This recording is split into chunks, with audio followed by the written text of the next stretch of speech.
We are Geekcentric, and you can be too.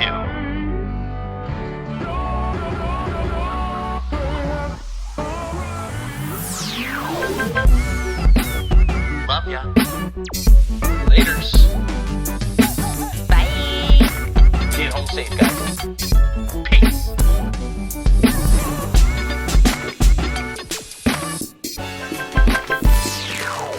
Welcome back to the Geekcentric podcast, and welcome to our special Behind the Geeks episode for Spider-Noir, the Prime Video original series. My name is Justin, and if you're joining us for the first time, well, we are Geekcentric, a podcast covering the world of movies, TV shows, gaming, and all things Geekcentric.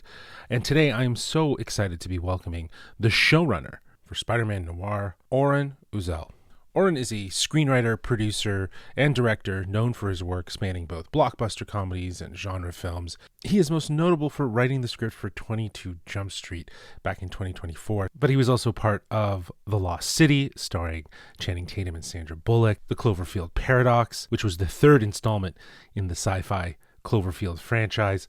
So he's done some work. So today we are talking about Spider-Noir.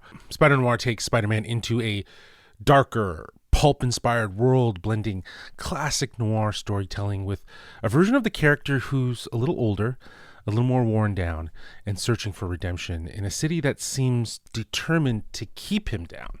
In our conversation, we discuss the show's 1930s influences, its striking visual style, the balance between noir and superhero storytelling, and what makes this take on Spider-Man feel so unique. A huge thanks, as always, to our friends at Prime Video Canada for setting us up with this interview. All episodes of Spider-Noir are out now on Prime Video for you to enjoy. You have the option of enjoying it in black and white or in color. I'm going to give you my opinion.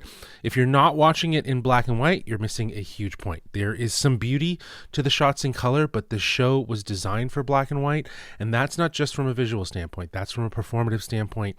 That is from the standpoint of just trying to tell a story that lives in that period of time, not just in the 1930s as when the story takes place, but that type of style of movie that you would know, the noir style, the crime noir. It is so reminiscent of that time period. So definitely watch it in black and white, check it out in color, and then maybe watch it again in black and white. Now, if you want to watch this interview, it is available on our YouTube channel at youtube.com/geekcentric in black and white, of course. And if you haven't watched the show and you want to know some of our thoughts about it, well, you can actually listen to our spoiler-free reaction. Nate and Darcy were fortunate enough to see the first 3 episodes, and they kind of shared their impressions. Now, it's obviously a spoiler-free discussion. They didn't see the entire season at that time, but it is still insightful in terms of like what's working for the show from a look and feel standpoint, from a performance and standpoint. So if you're kind of on the fence about like, should you watch it? Definitely give that spoiler-free review a listen, and it's available now wherever you listen to podcasts. If you haven't already, please be sure to subscribe to us wherever you listen to podcasts. Follow us on all of our socials. You can find us on Twitter at GeekcentricYT, on Instagram and TikTok at WeAreGeekcentric. The summer's here, so we're excited for what's to come, so be sure to follow us because we are Geekcentric and you can be too. Now, here's our interview with Oren Uziel, the showrunner for Spider-Noir. Enjoy. Hey, Oren, how are you, man? Good. Nice to meet you. Very nice to meet you. I'm sure you're hearing this a lot, but the show is fantastic. The vibe of it is unlike anything we've ever gotten from Spider-Man before. And I kind of want to start there with my first question, with such a distinct style, that pulpy 30s vibe, very much inspired by those classic noir serials. Were there some touch points or some inspirations that kind of create a mood board of guiding the tone for this show? I mean, our whole production office was just a giant mood board. We had pictures everywhere pulled from, what's our favorite stills from Night of the Hunter, from Third Man, from The Killing, from Double Indemnity. I feel like every time I start talking, I say different names of movies because there's just so many that we pulled from. But then we also kept going, because we're referencing Chinatown and LA Confidential and Miller's Crossing. So like there's just been such a long, rich history in film noir that yeah, there was a lot of inspiration. Lady from Shanghai, you know. Yeah, yeah, endless. I can imagine. And I just love, like, even from like a visual standpoint, like the Dutch angles or the dramatic framing and the lighting, it all just speaks to that genre. And I also thought, like, there's some moments where it feels very reminiscent of past Spider-Man movies. In the first episode, that opening scene when he's whipping through 30s New York, like it just felt very reminiscent of that Sam Raimi Spider-Man. But there is a line that he drops in that first episode that I wanted to ask you about, where he said, "Someone once asked me what universe this is." With the creative team in the writers' room, was there any thought as to who asked him that question? Uh, um, well, I mean, what's funny about that line in particular is really it's my statement of intention that this is his universe and it's the only Right. universe he knows, and it kind of stands alone. Right. But I mean, the truth of who asked that question, Amy Pascal asked that question. That's cool. That's really cool. Yeah. I love that. I love Yeah.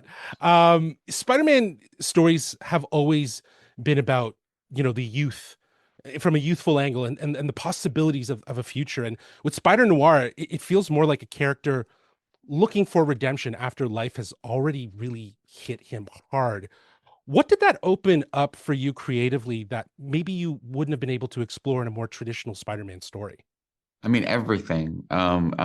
It was what I wanted from the start. I wanted to not tell that story of the high school Right. kid or the younger generation. I mean, I am a little older. It allowed me to cast Nick Mhm. because he's on the older side, just like me.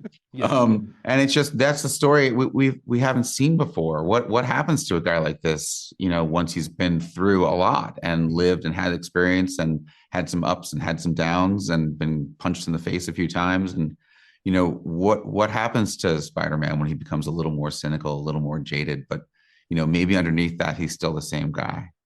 Yeah, absolutely. And, having someone like Nick Cage who, he just embraces the character, but from that vibe, from that 30s style. Like his character, his persona lives so much in that time frame that it's just a beacon of being in that period of time, which is so great. And yeah, to your point, like it's nice to see a different angle to Spider-Man that hasn't necessarily been explored in this sort of grand scale of a 1930s world. As I get to the end here, and one of my last questions, and I don't know if you've been asked this, but we are getting the option to watch this in black and white and in color, which is fantastic. But for yourself personally, which one do you prefer? Which one do you think best suits the story? And does that version change the feeling of the story for you? I think that the two different versions do have a slightly different vibe when you watch them. And after working so hard on both versions, I love the color version and I love the black and white version. So I don't think there's a right answer. I think it's Sure.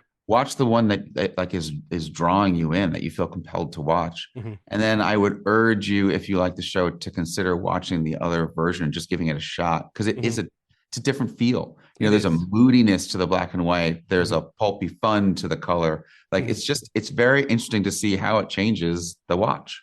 Yeah, I think you nailed it. I think given the fact that you have the option to watch it in either or, it does really change the tonal momentum of it, right? And Yeah. certain moments hit differently. Yeah. I prefer the black and white just because it really does hit that noir style and this dramatic lighting and all the fun stuff that we were able to talk about. And that's my time. Thank you so much for joining us on the Geekcentric podcast. It really means a lot. I look forward to seeing the rest of the show and hopefully see you season 2. Hope so. But it's a pleasure talking to you. Awesome. Have a good one, man. You too. Bye. Bye.